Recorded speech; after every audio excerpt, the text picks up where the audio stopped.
Du poulet, vivant. Mon estomac a immédiatement grondé. Mes jambes m'ont conduit au poulet qui courait dans la cour. Et en un instant, je l'ai attrapé, respirant cette délicieuse odeur. C'était la seule façon de satisfaire ma faim. Il n'y avait pas d'autre issue. J'ai porté le poulet à mes lèvres et j'ai ouvert la bouche. J'ai vécu avec mon frère Nicolas et je l'ai élevé seul. Même si nous avons hérité d'une maison, l'argent provenant d'un emploi à temps partiel suffisait tout juste à couvrir les besoins essentiels, comme la nourriture et les factures. Cependant, je n'ai jamais demandé de l'aide à qui que ce soit, car les gens n'aident pas gratuitement. Et en plus, c'est humiliant. J'ai toujours dit à mon frère qu'on ne pouvait compter que sur nous-mêmes.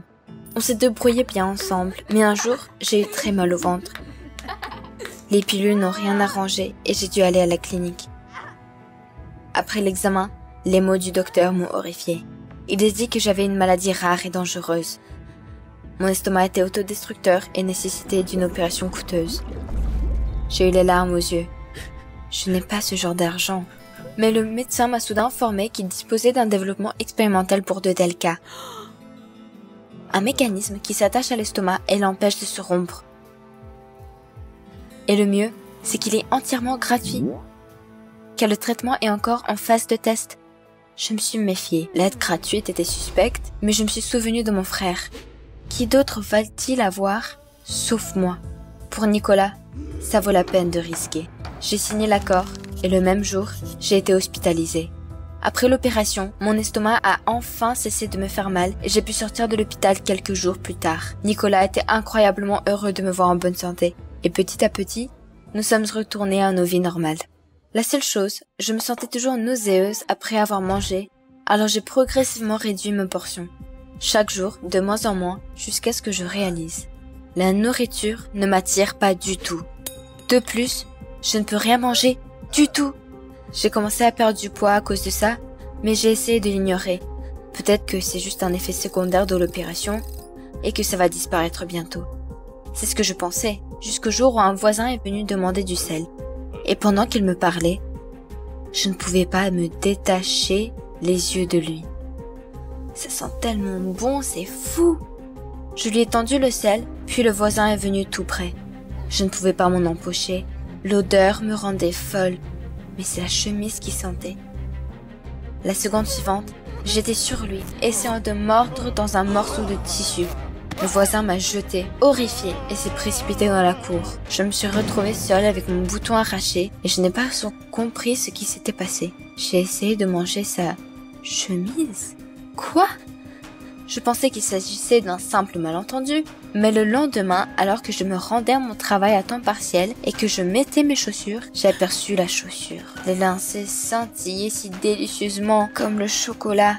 Mon estomac a gargouillé plus fort, et c'est là que ma tête a explosé. J'ai retiré la ficelle et l'ai engloutie avec gourmandise. Et puis ma faim s'est calmée. Je me suis figée de terreur. C'était quoi ce boucan? Au lieu d'aller travailler à mon emploi à temps partiel, je suis immédiatement retournée à la clinique. Je leur ai décrit mes symptômes. Mais la réceptionniste m'a gentiment répondu que c'était un effet secondaire de l'opération. Ça va disparaître bientôt. J'ai pris le bus pour rentrer chez moi et les paroles des médecins m'ont fait me sentir mieux. Je souhaite que cet effet disparaisse rapidement. J'étais tellement absorbée par mes pensées que je n'ai même pas remarqué que je me suis mise à mordiller la cravate de l'homme assis à côté de moi. Ce n'est que lorsqu'il m'a crié rageusement d'arrêter que j'ai repris mes et j'étais complètement confuse. À partir de ce moment-là, la faim est devenue de plus en plus forte. Mon estomac grondait, je ne pouvais plus rien manger de normal. Je ne pouvais même pas soulever mon sac à cause de l'épuisement. Nicolas a vu que quelque chose n'allait pas chez moi et était très inquiet. Mais je l'ai rassuré et lui ai dit que cet effet secondaire allait bientôt passer. Un jour, Nicolas faisait ses devoirs. Mais quand il est allé chercher de l'eau, j'ai soudain regardé son cahier de devoirs et l'encre sur le papier semblait si délicieuse. Comme une folle, je me suis jetée sur les cahiers et les mis dans ma joue-bouche. J'ai mâché feuille après feuille. Juste à ce moment-là, Nicolas est revenu avec un verre d'eau. Il s'est figé en état de choc et m'a demandé ce que je faisais. J'ai recraché le reste du cahier et j'ai immédiatement plaisanté en disant qu'il était dégoûté de ses devoirs et que je lui avais seulement rendu service en les mangeant. Mon frère a ri et j'ai expiré doucement. Le lendemain matin, je me suis réveillée totalement épuisée et je suis allée me laver le visage. Mais lorsque j'ai pressé le dentifrice sur ma brosse, Je réalisais qu'elle avait aussi une odeur terriblement attirante. C'était comme si on m'avait retiré la chaîne. J'ai résolument pressé tout le tube de dentifrice dans ma bouche. Mais ce n'était pas suffisant, et j'ai mangé le tube lui-même. La faim a immédiatement disparu, et je me suis sentie mieux. J'avais faim et la faim ne voulait pas se calmer. J'ai donc acheté un lot de lacets dans le magasin le plus proche et je les ai mangés comme des spaghettis avec du papier, du tissu et des emballages. Et ma friandise préférée était le sandwich à la sciure de bois recouvert d'une tranche de savon. Et la salade d'emballage, c'est juste divin. Miraculeusement, j'ai réussi à cacher mon régime à Nicolas. Et devant lui, je faisais semblant de manger de la nourriture normale avec lui. Mais je la jetais à la poubelle dès que je pouvais. Je mangeais beaucoup, mais je ne prenais pas de poids car mon alimentation manquait de nutriments. Au bout d'une semaine, je suis devenue très mince. Les choses me pendaient. J'avais besoin de nourriture normale. Un jour, je suis allée travailler à temps partiel à la campagne et soudain, je sentis une odeur de poulet dans le jardin de quelqu'un. Un poulet vivant. Je me rappelle même pas m'être faufilée et l'avoir pris. J'avais tellement faim. Je l'ai mis près de ma bouche quand soudain je me suis figée. Non, c'est trop. Je ne m'abaisserai pas à ça. J'ai lâché le poulet effrayé et me suis immédiatement rendue à la clinique. Sautement, j'ai fait confiance à des étrangers. Je suis arrivée et je me suis dirigée résolument vers la réceptionniste. Les effets secondaires ne disparaissent pas, ils ne font qu'empirer. Mais la réceptionniste a soupiré et a répondu que ma vie avait enfin été sauvée. De quoi je me plains? Une vie sauvée? Cette configuration expérimentale est la même mort, mais plus lente et par épuisement. Je vais vous dénoncer à la police, bande d'escrocs. Mais l'administratrice a changé de visage. M'a montré le dossier et m'a dit que j'avais signé moi-même l'accord et la renonciation. Donc, que tout était légal. Et personne ne voulait même écouter au poste de police. Je me suis retournée déçue, je suis sortie dans le hall. C'était vraiment la fin. Là, je remarquais une fille très mince. Elle mâchait d'un air agacé avec un contrat à la main. Apparemment, on lui avait aussi refusé de sortir le mécanisme de son estomac. Et puis ça m'a frappée. Personne ne m'écouterait vraiment seule. Mais s'il y avait des centaines d'entre nous, exactement avec l'aide d'autres personnes, j'obtiendrais justice. Je suis allée vers cette fille et lui demandai de distraire les réceptionnistes. Elle voulait clairement se venger d'elle et a immédiatement accepté. Pendant que la fille criait et jurait contre la clinique, j'ai pris le formulaire de permission sur le comptoir et je me suis précipitée hors de la clinique. Toute la journée, j'ai appelé des patients et écouté leur histoire d'horreur. J'ai compris que cette clinique ne faisait que prétendre d'aider les malades. En réalité, ils recherchaient de nouveaux traitements et menaient des expériences illégales sur des clients. Nous étions leurs cobayes. J'étais tellement en colère. Donc, dès le matin, nous nous sommes rassemblés avec toutes les victimes devant la clinique. L'administrateur a dû appeler le médecin et écouter toutes nos exigences. Tout restituer tel quel, sous peine d'un long procès et d'une couverture médiatique. Avec autant de plaintes, ils ne s'en sortiront pas. À la suite de négociations, l'administration a cédé et nous avons tous été inscrits pour des opérations au cours desquelles les dispositifs ont été retirés de nos estomacs. La clinique a quand même perdu sa licence. L'un de ses patients avait des liens avec la police. J'étais contente, mais je savais maintenant que je n'avais plus beaucoup de temps à vivre. Après tout, sans l'appareil, mon estomac a continué de se détériorer. Une fois de plus, je me suis rendu compte que le fromage gratuit n'existe que dans une souricière. Mais j'ai eu une grosse surprise lorsque les bénévoles m'ont annoncé qu'ils avaient travaillé ensemble pour collecter des fonds pour mon opération. Il s'est avéré que l'une des victimes était propriétaire d'un fonds destiné aux personnes en situation difficile et avait décidé de m'aider. J'étais si reconnaissante et Nicolas sautait littéralement de joie. Sa sœur allait vivre. Et puis j'ai réalisé que j'avais tort. Vous ne pouvez pas vivre en vous méfiant constamment des gens. Et demander de l'aide n'est ni honteux, ni effrayant. Oui, il y a de mauvaises personnes dans le monde, mais il y a beaucoup plus de bonnes personnes. Je veux être comme ça. C'est pourquoi j'ai obtenu un emploi dans cette fondation. Le monde ne manque pas de bonnes personnes, et l'essentiel est d'être parmi elles et de les rendre un peu meilleures. Vous aimez la vidéo? Inscrivez-vous, mettez un like et soutenez la chaîne. Merci! Je me suis réveillée dans une pièce aux lumières tamisées. Ma tête tambourinait horriblement. Qu'est-ce que je fais ici? J'ai essayé de me lever, mais j'ai soudain senti les sangles sous les draps. Que se passait-il? Soudain, un vieil homme échevelé, vêtu d'une robe de scientifique, s'est précipité vers moi. Le vieil homme au regard fou a dit qu'il était maintenant possible de commencer les expériences. et a quitté la pièce en vitesse. Mon estomac s'est refroidi. J'ai tiré ma main vers le haut de toutes mes forces et les sangles ont commencé à grincer. J'ai encore tiré sur ma main et la sangle a cédé. Waouh, comme je suis forte! Il vaut mieux quitter cet endroit. J'ai couru dans le couloir dans un simple drap. Des instruments scientifiques effrayants étaient accrochés partout. Qu'est-ce qu'il faisait là? J'avais déjà vu la sortie, mais j'ai soudain remarqué dans le miroir que le drap était tombé de moi. Qu'est-ce qui ne va pas chez moi? Je me suis approchée, j'ai laissé tomber le drap sur le sol et je suis restée sans voix. Je ressemblais à une sorte de robot monstre. 85% de mon corps était fait de fer et de pièces reliées par des fils. Mais j'avais une tête humaine. Mais alors j'ai entendu la voix du scientifique derrière moi. « Où vas-tu ?» La panique s'est emparée de moi et j'ai couru vers la porte aussi vite que possible. Le vieil homme a couru après, on aurait dit qu'il était sur le point de m'attraper. En désespoir de cause, j'ai frappé la porte avec mon épaule. Elle s'est envolée avec fracas. Je ne savais pas où courir car je ne me souvenais même pas où j'habitais. Des passants m'ont crié dans le dos que j'étais un monstre. J'ai couru jusqu'à un parking, me suis caché parmi les voitures et regardé autour de moi. Il n'y avait aucune poursuite.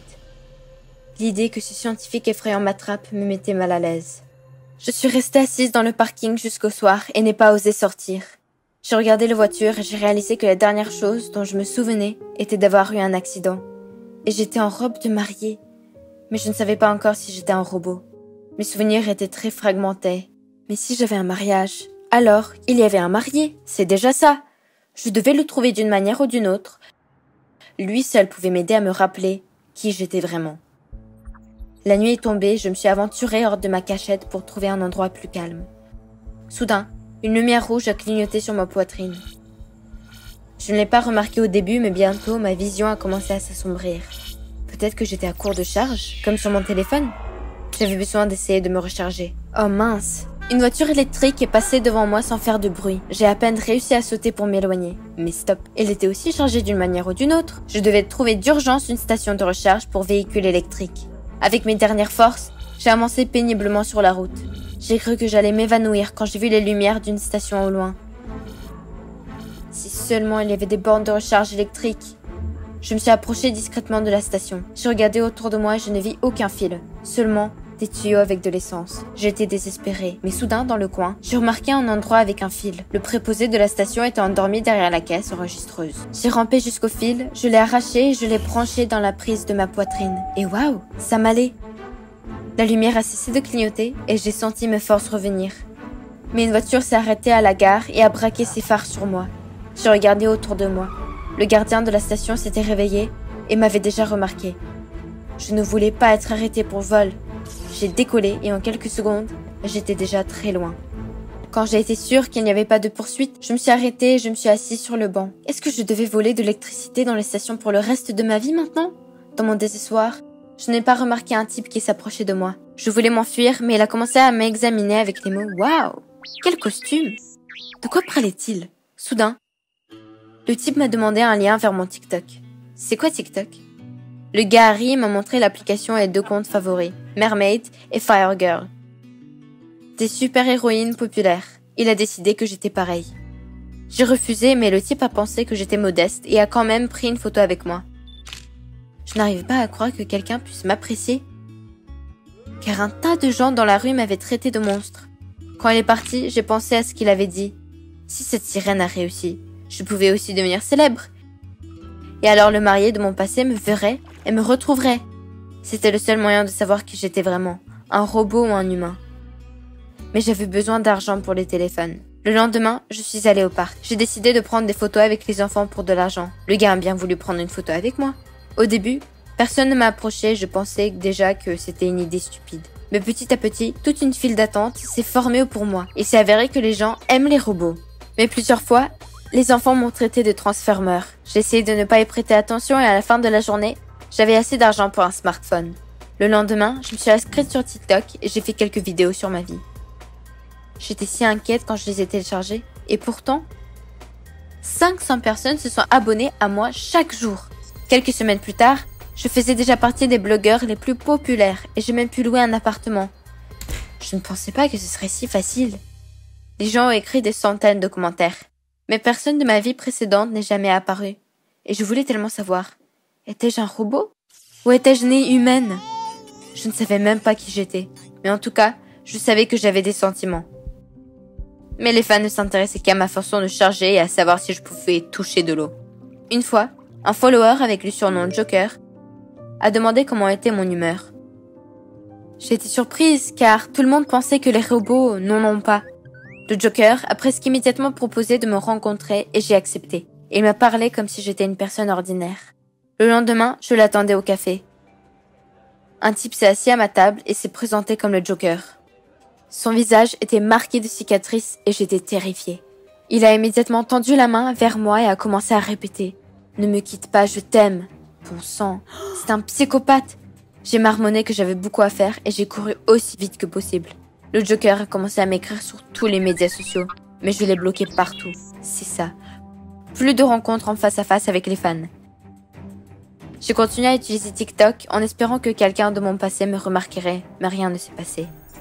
Un jour, je rentrais chez moi après une séance d'autographe et soudain, j'ai entendu les pas de quelqu'un. Je me suis retournée et j'ai vu une silhouette sombre. J'ai accéléré le pas, mais quelqu'un a crié après moi. « Il faut qu'on parle !» Oh non, c'est le Joker, le fan fou. J'ai immédiatement couru jusqu'à la maison et j'ai verrouillé la porte. Était-il en train de me suivre? Le Joker criait quelque chose sous les fenêtres, mais je n'osais pas regarder dehors. Les mains tremblantes, j'ai appelé la police et 1 heure plus tard, des mecs costauds sont arrivés et ont emmené le Joker. Je poussais un soupir de soulagement et j'ai essayé de dormir. C'était déjà très dangereux. Je devais supprimer TikTok et trouver un autre moyen de découvrir la vérité sur mon passé. Le lendemain, je suis allée à une réunion de fans. Là, j'ai décidé de dire que j'en avais fini avec TikTok et de demander directement l'aide de mes followers.